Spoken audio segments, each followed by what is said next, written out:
हमारी डिजिटल दुनिया खतरों से भरी हुई है, लेकिन ये खतरे असल में हैं क्या? तो चलिए आज डिजिटल खतरों की इस उलझी हुई दुनिया को थोड़ा सुलझाते हैं ताकि ये समझ सकें कि दांव पर आखिर लगा क्या है।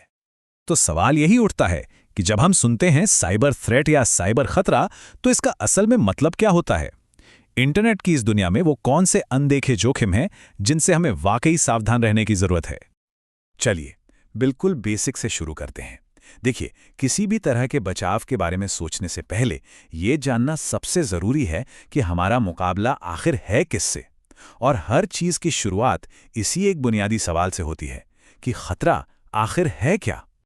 तो एक सिक्योरिटी थ्रेट है क्या? सीधी सी भाषा में ये कोई भी ऐसी चीज है जिसमें नुकसान पहुंचाने की क्षमता हो। ध्यान दीजिए, जरूरी नहीं कि हमला हो ही रहा हो।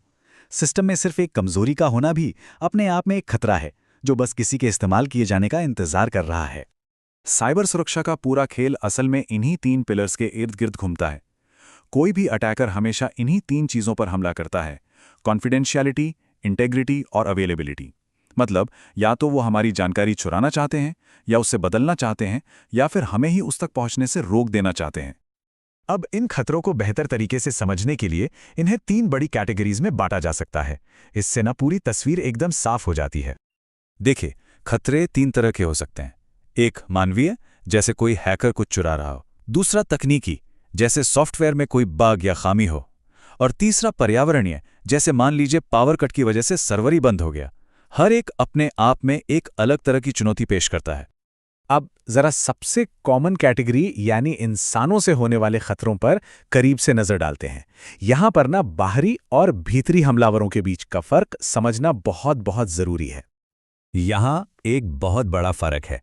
जो बाहरी हमलावर हैं, उन्हें सिस्टम की दीवारें तोड़कर अंदर आना पड़ता है। लेकिन जो भीतरी खतरे हैं, अरे वो तो पहले से ही अंदर हैं। ये कोई कर्मचारी हो सकता है, कोई कॉन्ट्रैक्टर हो सकता है, जिसके पास सिस्टम में आने जाने का लीगल एक्सेस है। और यही बात उन्हें बहुत ज्यादा खतरनाक बना देती है। सोचिए, उन्हें 3 बड़े फायदे होते हैं। 1, उनके पास पहले से ही एक्सेस है।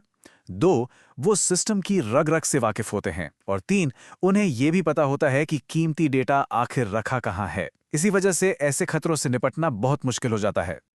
और हाँ, हर भीतरी खतरा जानबूझकर नहीं होता। कुछ लोग तो जानबूझकर गलत इरादे से नुकसान पहुंचाते हैं। लेकिन कुछ ऐसे भी होते हैं जो सिर्फ लापरवाही में कोई गलती कर बैठते हैं और अनजाने में दरवाजा खुला छोड़ देते हैं। और तीसरे वो होते हैं जिनके खुद के अकाउंट्स हैकर्स के कब्जे में आ जाते हैं। ठीक है, तो ये तो हो गई कौन की बात। अब आते हैं कैसे पर। सवाल यह है कि ये हमलावर आखिर हमला करते कैसे हैं, वे कौन से हथियार और तकनीकें इस्तेमाल करते हैं। नेटवर्क पर हमले मोटे तौर पर 2 तरह के होते हैं। पैसिव अटैक यानी निष्क्रिय हमले जासूसी की तरह हैं। अटैकर बस छिपकर देखता और सुनता है, इसलिए उसे पकड़ना मुश्किल होता है। वहीं एक्टिव अटैक ज्यादा आक्रामक होते हैं, जहां अटैकर सीधे डेटा से छेड़छाड़ करता है, जिससे अक्सर गड़बड़ी का पता चल जाता है।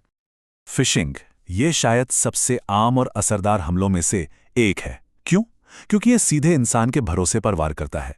एक ईमेल आता है जो देखने में बिल्कुल असली लगता है, लेकिन असल में उसका मकसद या तो आपकी गोपनीय जानकारी उगलवाना होता है या फिर किसी खतरनाक सॉफ्टवेयर को डाउनलोड करवाना।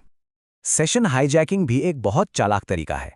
जब कोई किसी वेबसाइट पे लॉगिन करता है तो उसे एक तरह का डिजिटल टिकट मिलता है, जिसे सेशन आईडी कहते हैं। अब सोचिए, अगर कोई हैकर उस टिकट को ही चुरा ले तो वो बिना पासवर्ड के उस व्यक्ति का भेस बदलकर सिस्टम में घुस सकता है। और फिर आता है ट्रोजन हॉर्स। ये किसी काम के सॉफ्टवेयर का नकाब पहनकर आता है। देखने में लगेगा कि ये कोई गेम है या कोई यूटिलिटी टूल है, लेकिन एक बार सिस्टम में आ जाने के बाद ये चुपचाप अपना असली खतरनाक काम शुरू कर देता है।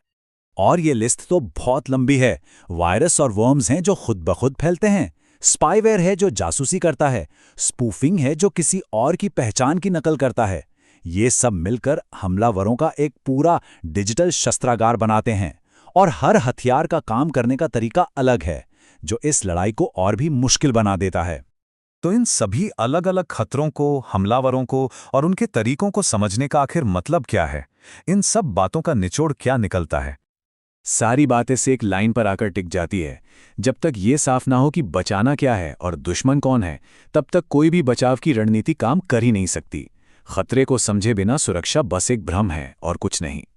तो अब जब इन खतरों की एक पहचान हो गई है, तो सबसे बड़ा सवाल ये उठता है कि इस जानकारी का इस्तेमाल करके अपनी डिजिटल दुनिया को ज़्यादा सुरक्षित बनाने की दिशा में पहला और सबसे ज़रूरी कदम क्या होना चाहिए।